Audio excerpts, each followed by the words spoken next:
What's good, Panther Nation? It's your boy Myron McRae, aka Tornado McRae, across the scours of the internet, here with another episode of Panther Pride TV, your one-stop shop for all your Panther notifications and your Panther obligations. And happy Tuesday to all of you guys, gals, theys, thems, everything in between. And hope y'all are having a fantastic Tuesday. Hope everything is going smooth. Hope that, you know what, you're just having a great day, good day, solid day. You know, even if you're having a bad day, bump it. We all have bad days. It happens. Hope you still kick its butt, man. I'm just saying, even a bad day, you can find a silver lining in it. But we're going to go into today's docket, guys, and big news. Big news has hit, and it kind of concerns us because we talked about this player a lot. So as of yesterday, and this happened after the video posted, obviously, but the Green Bay Packers have officially released Jaire Alexander from Green Bay, and you know what? That is big news because now the question is, where does Jaire go? And if you know anything about this channel, you know we've talked about him numerous times about whether to trade for him, whether to get him, what it would cost, so on and so forth. So now the question is, does Carolina make that call? Do the Panthers, do Dan Morgan and them get on the phone to talk to Jaire Alexander? Now, with this being in mind, here's some things that we do know about. So, for those of you who don't know, like the Packers, one, they're picking up more than like $17 million in cap space this upcoming season. And then Jaire was actually scheduled to make $17.5 million, and I'll show y'all here. He was actually scheduled to make $17.5 million this year and next year before he became an unrestricted free agent outside of Green Bay. But the good part is all of that's null and void. So we're not, if Carolina decides, hey, you know what, we're going to take on Jaire Alexander, we're not paying none of that, which, hey, listen, I'm all for it. So, Jaire, new contract, can go to a new situation, do what he wants. Does Carolina make the call? Listen, I'm going to tell y'all right now, if the price is cheap enough, absolutely, yes. Like, if the price is cheap enough, and the reason why I use the phrase cheap enough is because we know Jaire Alexander's injury history. Come on now, let's not be facetious, let's not be disingenuous. Like, we've talked about this. He's 3 out of the last 4 years, the man's played 7 games or less. Had shoulder injury in 2021.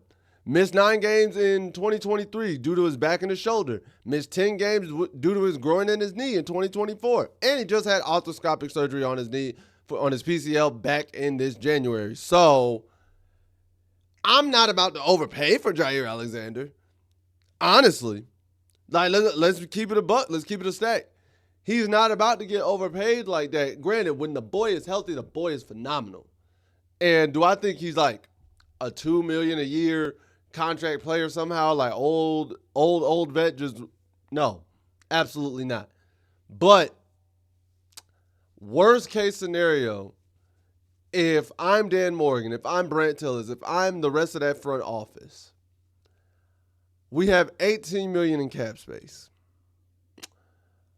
I would somehow, some way, I know this is being wild, and obviously what I'm about to ask is a fever dream.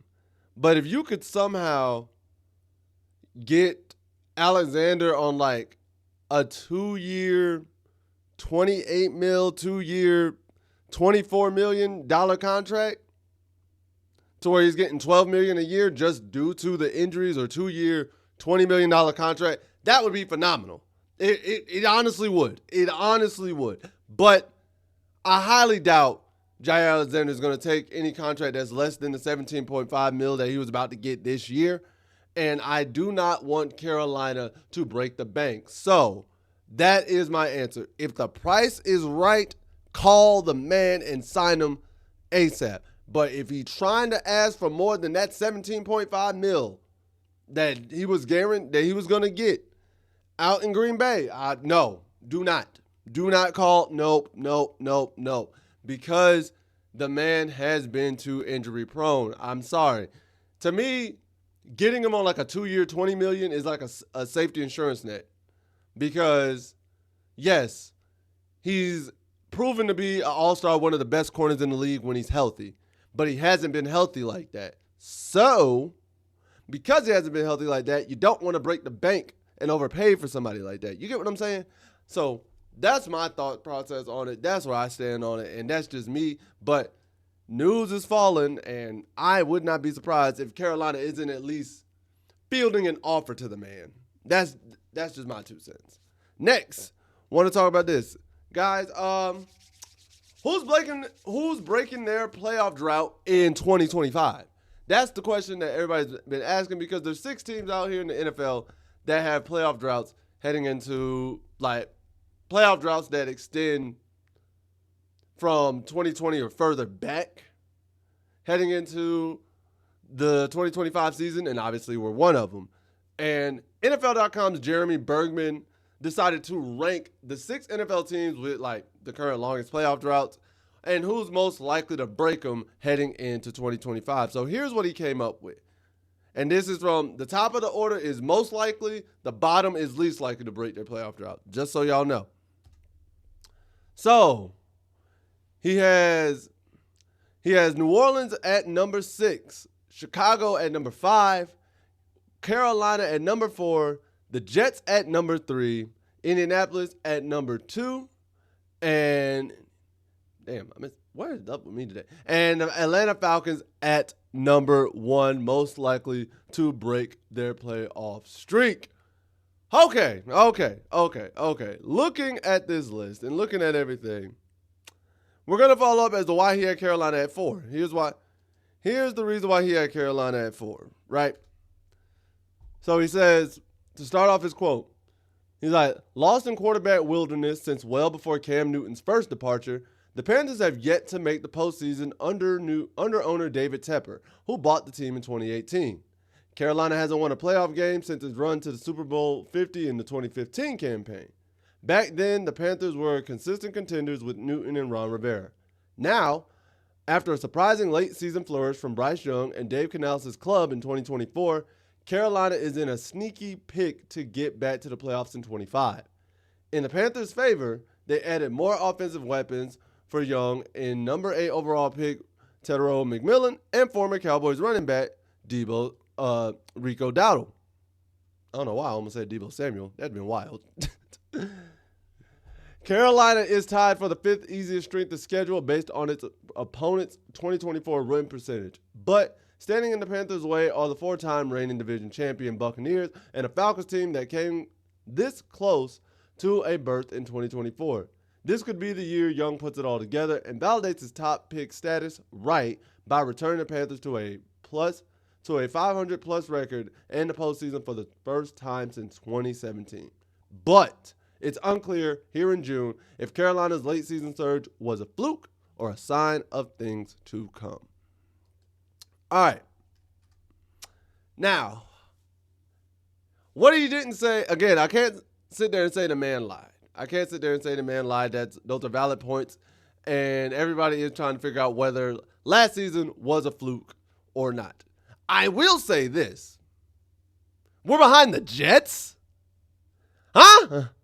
We're behind the Jets, right? Okay. The Falcons, I'll give you, because we are obviously, division rivals, X, Y, and Z, and they seem to have been in a better spot last year than us. All right, cool. Indianapolis, honestly, with the way the AFC South fluctuates, okay, I'll give you that. But we're behind the Jets, dog, and the dysfunction that organization's going through. I at least think we should have been 3rd here. I genuinely think we should have been 3rd. I would have been cool with that, but I don't like the fact that they think the Jets are a better organization and are more likely to break the playoff than us. And here's where it's even crazier. The Jets have the longest playoff drought on that list. They haven't made the playoffs since 2010. And yet they're more likely to make the playoffs than us? All right.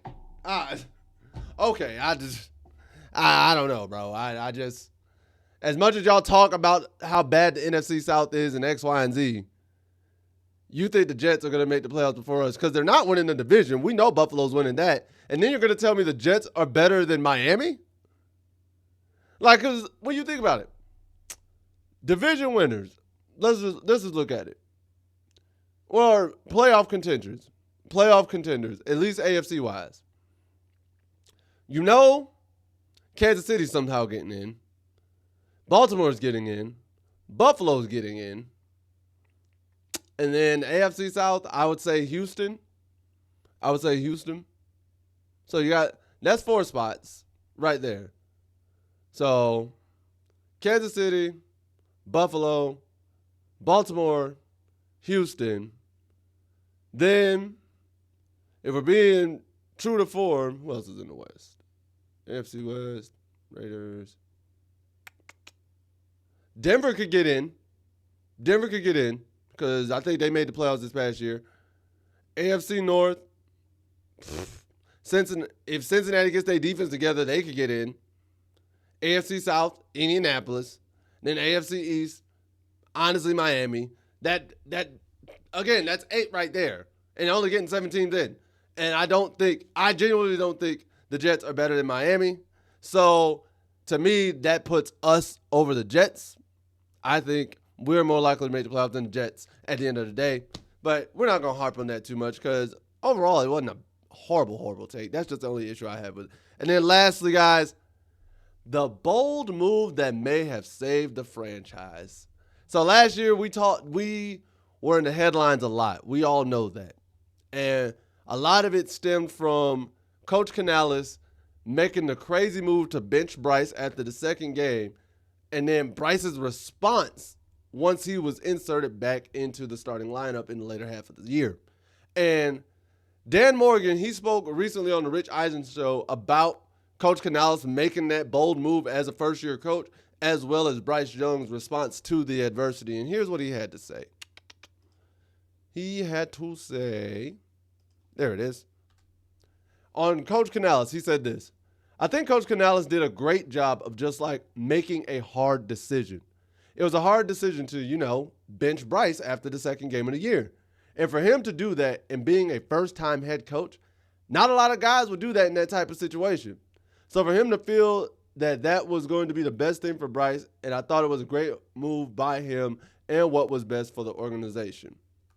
On that, yes, I actually have to agree because I will say I was on the train of let Bryce ride it out. We put too much stock into Bryce, not to at least ride him out. But at the end of the day, Coach Canales made the right decision. He is considered the quarterback whisperer, and he probably saw something.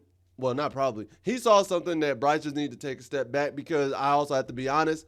I was critical of Bryce's play too. I was like, all right, I can blame the play calling only so much because some of these decisions are on Bryce as well. You know what I mean? I'm not trying to absolve him of all his sins because, yes, there were definitely some games where Bryce just played bad. Like, the reads were there. He just didn't play bad. So, benching him I said if it was successful, I wasn't going to be against it. And then Andy Dalton came in and won the first game. I said, hey, I can't be against the move. Coach Canales obviously knows what he's doing. And then when he inserted him, he said, Bryce is our QB starting the rest of the season. I trust him. So Coach Canales has earned my trust. Honestly. I put more trust in him than I did Frank Reich and Matt Rule. Like, the 2 previous coaches that I trusted as much as I coach Canales right now, Ron, obviously, and Steve Wilkes, who I still think we should have let him at least have 1 full year as a head coach. But that's just neither here nor there. I'm just saying. And then to follow that up, here's what Dan Morgan had to say about Bryce Young facing his adversity.